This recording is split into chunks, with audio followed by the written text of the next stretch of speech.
What is the difference between pasteurized and unpasteurized beer?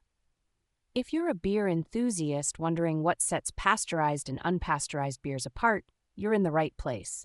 Let's break it down to help you understand the differences. First, let's talk about pasteurized beer. Pasteurization is a process that involves heating the beer to kill off any harmful microorganisms that could spoil it.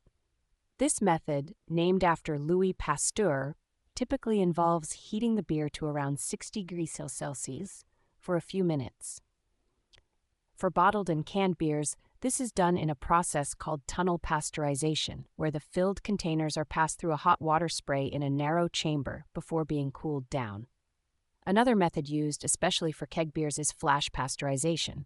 Here, the beer is heated to a higher temperature, around 70 degrees to 72 to 150 degrees to 162 degrees for a very short time, usually 30 seconds, and then rapidly cooled.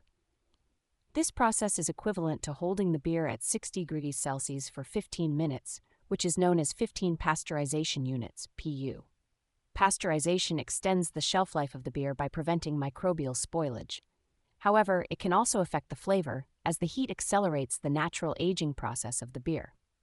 Brewers try to minimize this impact by reducing the number of PUs and avoiding oxygen pickup during packaging. Now let's look at unpasteurized beer. Unpasteurized beer skips the heat treatment process, retaining live yeast and enzymes. This type of beer is often produced by craft breweries that aim for a more natural product. Since it doesn't go through pasteurization, unpasteurized beer needs to be continuously chilled and consumed within a shorter time frame, typically 45 to 60 days from the production date, to maintain its freshness.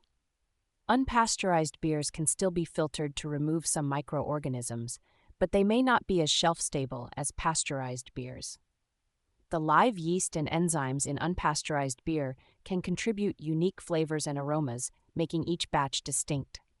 Additionally, unpasteurized beer is believed to have health benefits due to the presence of live yeast and enzymes, which can be beneficial for gut health. In summary, the main difference between pasteurized and unpasteurized beer lies in the processing method. Pasteurized beer is heated to kill microorganisms, extending its shelf life, but potentially affecting the flavor. Unpasteurized beer retains its natural components, offering unique flavors, but requiring careful handling and quicker consumption to stay fresh. Whether you prefer the consistency of pasteurized beer or the natural charm of unpasteurized beer, each has its own merits and caters to different preferences among beer enthusiasts.